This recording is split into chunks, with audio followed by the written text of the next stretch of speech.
All right, let's get right into it. There's this really disturbing new crime wave hitting communities across Canada.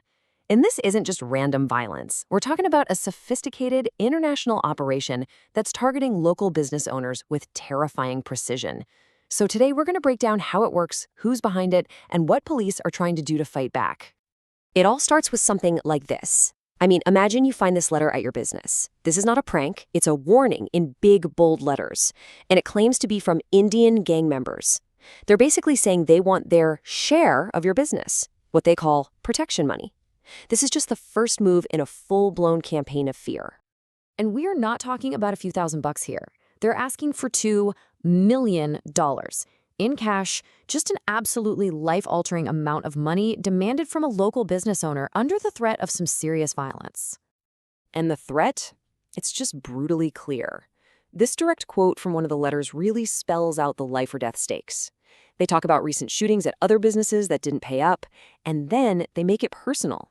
Call the police, and the next thing you'll get is a bullet. So you gotta ask, right? How on earth does a group pull this off from thousands of miles away? Well, what's so wild about this is that it works less like the old-school mafia and, believe it or not, more like a modern tech startup.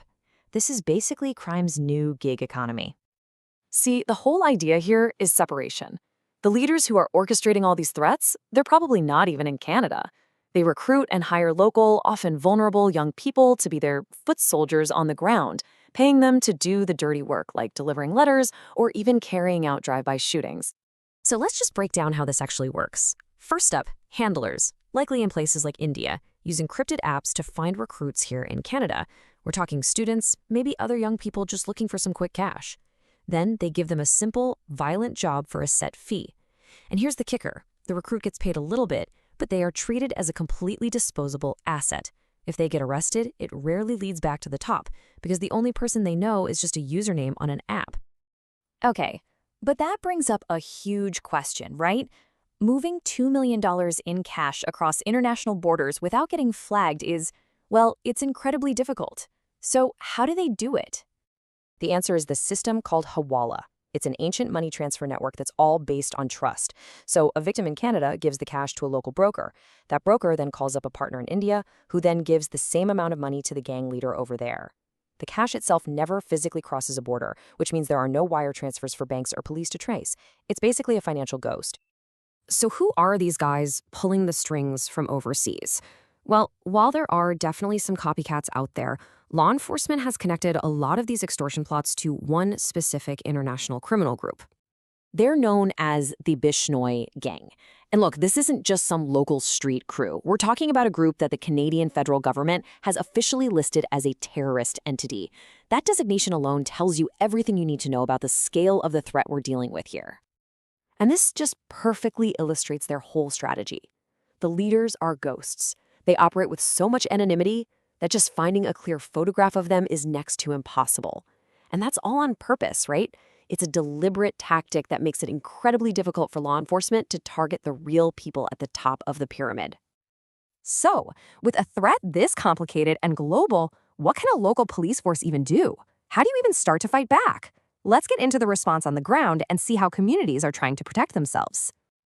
This is the fundamental challenge, isn't it? The person ordering the crime is in another country. The money is moving invisibly. And the person pulling the trigger on the ground is seen as easily replaceable. It's a puzzle that traditional policing just isn't built to solve. So, one of the main strategies is to try and cut off the supply of new recruits. The Abbotsford Police Department, for example, created something called Project Disengage. Instead of just reacting to the violence after it happens, it focuses on prevention. The goal is to get to these at-risk kids before the gangs do, offering them support and a way out before they become just another disposable asset. And this isn't just some abstract idea. It's a real program with a real lifeline. This is the actual helpline number for Project Disengage.